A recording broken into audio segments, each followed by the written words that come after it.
열왕기하 20장 1절에서 6절입니다. 그 무렵에 히스기야가 병이 들어 거의 죽게 되었는데 아모스 아들 이사야 예언자가 그에게 와서 말하였다. 주님께서 이렇게 말씀하십니다. 내가 죽게 되었으니 내 집안의 모든 일을 정리하여라. 내가 다시 회복되지 못할 것이다. 이 말을 듣고서 히스기야는 그의 얼굴을 벽 쪽으로 돌리고 주님께 기도하여 아뢰었다. 주님께 빕니다. 제가 주님 앞에서 진실하게 살아온 것과 온전한 마음으로 순종한 것과 주님께서 보시기에 선한 일을 한 것을 기억해 주십시오. 이렇게 기도하고 나서 히스기야는 한참 동안 흐느껴 울었다. 이사야가 궁전 안뜰을 막 벗어나려 할 때에 주님께서 이사야에게 말씀하셨다. 너는 되돌아가서 내 백성의 주권자인 히스기야에게 전하여라. 내 조상 다윗을 돌본 나주 하나님이 말한다. 내가 기도하는 소리를 내가 들었고 내가 흘리는 눈물도 내가 보았다. 내가 너를 고쳐주겠다. 사흘 뒤에는 내가 주의 성전으로 올라갈 수 있을 것이다. 내가 너의 목숨을 15해 더 연장시키고 너와 이 도성을 아시리아 왕의 손에서 구하여서 이 도성을 보호하겠다. 내 명성을 지키기 위해서라도 그리고 내 종 다윗을 보아서라도 내가 이 도성을 보호하겠다. 아멘. 히스기야에게 닥쳐온 개인적인 문제입니다. 1절에 히스기야가 병이 들어 거의 죽게 되었는데 이사야 예언자가 왕에게 와서 말하였다. 주님께서 이렇게 말씀하십니다. 내가 죽게 되었으니 내 집안의 모든 일을 정리하여라. 내가 다시 회복되지 못할 것이다 라고 했습니다. 히스기야는 이사야 선지자를 통해서 하나님의 사형 선고를 받았습니다. 하나님의 기적이 아니고서는 살 수 없었습니다. 히스기야 14년 사네립이 1차 침공했을 때였습니다. 히스기야는 왕위를 물려줄 아들도 없었습니다. 3년 뒤에 아들 므낫세를 낳습니다. 이 므낫세 왕은 아주 악한 왕입니다. 어쩌면 하나님께서 말씀하신 대로 히스기야가 병이 낫지 않고 죽었더라면 나라의 상황이 더 나았을지 모릅니다. 항상 하나님의 뜻은 온전합니다. 죽는 것도 제때 죽어야 복입니다. 왜 이런 불행이 왔는가에 대해서는 기록이 없습니다. 히스기야가 신세 타령을 했다는 말도 없습니다. 종종 나는 선하게 잘 살아왔는데 내게 왜 이런 불행이 닥쳐왔느냐고 억울해하고 원통해합니다. 하나님은 답을 아십니다. 사람이 원망하고 원통해하고 억울해하면 오히려 병이 더 악화되지 고쳐지지는 않습니다. 하나님은 알지만 사람은 모릅니다. 하나님은 이런 불만에 답하지 아니하십니다. 우리는 문제를 해결하는 쪽으로 몰고 가야 합니다. 그래야 소망이 있습니다. 히스기야는 응답받는 기도의 모범을 보여주고 있습니다. 히스기야가 어떻게 문제를 해결했습니까? 2절에 얼굴을 벽 쪽으로 돌리고 주님께 기도하여라고 했습니다. 사람들을 다 물리치고 오직 하나님께 기도했습니다. 해결자가 하나님밖에는 없기 때문입니다. 사람이 해결할 수 없습니다. 그래서 기도했습니다. 3절에 제가 주님 앞에서 진실하게 살아온 것과 온전한 마음으로 순종한 것과 주님께서 보시기에 선한 일을 한 것을 기억해 주십시오라고 했습니다. 자신의 의의를 주장한 것이 아니라 하나님을 철저하게 의지하여 최선을 다했음을 겸손하게 드러내고 있습니다. 3절에 히스기야는 한참 동안 흐느껴 울었다고 했습니다. 왜 히스기야가 통곡했습니까? 한창 때인 나이에 후계자도 없이 죽어야 했습니다.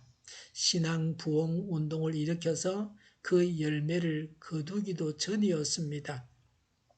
히스기야의 기도에 대한 응답입니다. 4절에 이사야가 궁전 안뜰을 막 벗어나려 할 때에 주님께서 이사야에게 말씀하셨다고 했습니다. 이사야가 왕궁을 방문했다가 왕궁에서 나가기도 전에 하나님은 즉각적으로 응답하셨습니다. 기도가 신속하게 응답되는 경우도 있습니다. 5절에 내가 기도하는 소리를 내가 들었고 내가 흘리는 눈물도 내가 보았다고 했습니다. 하나님은 성도가 기도하고 흘리는 눈물을 다 알고 계십니다. 5절에 내 백성의 주권자인 히스기야라고 했습니다. 하나님의 마음에 합한 왕에게만 주어진 칭호입니다. 백성들을 하나님께로 인도하는 사람이나 하나님의 뜻대로 백성을 치리하는 자를 두고 한 말입니다. 5절에 내 조상 다윗을 돌본 나주 하나님 그랬습니다. 하나님은 조상 다윗을 돌보아 주셔서 목동이 왕이 되게 하셨습니다. 다윗 같은 이런 조상이 되어야 합니다. 대를 이어서 복을 받는 신앙이 되어야 합니다. 5절에 내가 너를 고쳐주겠다. 사흘 뒤에는 내가 주의 성전으로 올라갈 수 있을 것이다 라고 했습니다. 하나님은 바로 고쳐주지 아니하시고 3일 후에 고침을 받는다고 약속하셨습니다. 하나님은 약속하시는 분이십니다. 하나님의 약속이 성경입니다. 이 성경 말씀을 믿어야 합니다. 하나님의 약속을 믿는 것이 믿음입니다. 6절에 내가 너의 목숨을 15해 더 연장시키고 그랬습니다. 얼마 동안 더 살지를 말씀하십니다. 사람은 다 죽게 되어 있습니다. 그러나 얼마 더 사느냐 하는 것도 사람에게는 중요합니다. 6절에 너와 이 도성을 아시아 왕의 손에서 구하여서 이 도성을 보호하겠다고 했습니다. 하나님은 나라가 망하는 당면한 중요한 문제까지 해결해 주셨습니다. 히스기야 자신과 국가의 문제를 일괄적으로 해결해 주셨습니다. 하나님은 구하지 않은 것도 주셨습니다. 하나님은 우리에게 필요한 것을 주십니다. 하나님은 넉넉하게 풍성하게 채워주십니다. 왜 이런 복을 주시는지를 말씀하셨습니다. 6절에 내 명성을 지키기 위해서라도 그리고 내 종 다윗을 보아서라도 내가 이 도성을 보호하겠다고 했습니다. 하나님의 명성입니다. 하나님의 영광을 위해서입니다. 우리도 하나님의 영광을 위해서 구해야 합니다. 우리의 기도가 하나님의 영광을 앞세워야 합니다. 내 종 다윗을 보아서 구원해 주셨습니다. 하나님의 종이 되어야 합니다. 그러면 그 자신은 물론이고 그 자녀들까지도 복을 받아서 누리게 됩니다. 부모로 인해서 벌을 받기도 하고 복을 받기도 합니다. 자녀와 후손들에게 복을 물려줘야 합니다. 그러기 위해서 하나님께 복종하고 하나님의 종이 되어야 합니다. 이것이 중요합니다. 순종만이 중요합니다. 오늘도 순종해야 합니다. 기도해야 하고 또 순종해야 합니다. 기도하겠습니다. 기도하고 순종하게 하여 주시옵소서. 오늘보다 내일이 더 나게 하여 주시옵소서. 교회가 분열되지 아니하고 하나가 되게 하여 주시옵소서. 모든 언론이 제 역할을 다하게 하여 주시옵소서. 정의가 강물처럼 흘러가게 하여 주시옵소서. 코로나19가 물러가게 하시며 백신과 치료제가 나오고 갇힌 생활이 끝나게 하여 주시옵소서. 우리 동일교회가 만군을 집하게 하여 주시옵소서.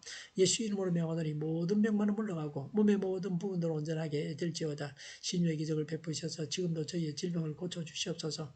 코로나19로 신음하는 모든 자들을 고치시고 온전케 하여 주시옵소서. 저희와 교회와 이 나라의 민족을 불쌍히 여겨 주시옵소서. 하나님께서 기뻐하시는 나라가 되게 하여 주시옵소서. 밤에 이슬 기도회를 주장하시고 하나님 홀로 영광을 받으시옵소서. 효율하는 발걸음을 주장하여 주시고 악한 것이 틈타지 못하게 하여 주시옵소서. 은혜가 넘치는 예배, 감림이 없는 예배가 되게 하여 주시옵소서. 오늘도 하나님 안에서 차고 넘치는 삶, 복된 삶을 살게 하여 주시옵소서. 감사와 찬양을 주님께 돌려드리며 예수님의 이름으로 기도하옵나이다. 아멘.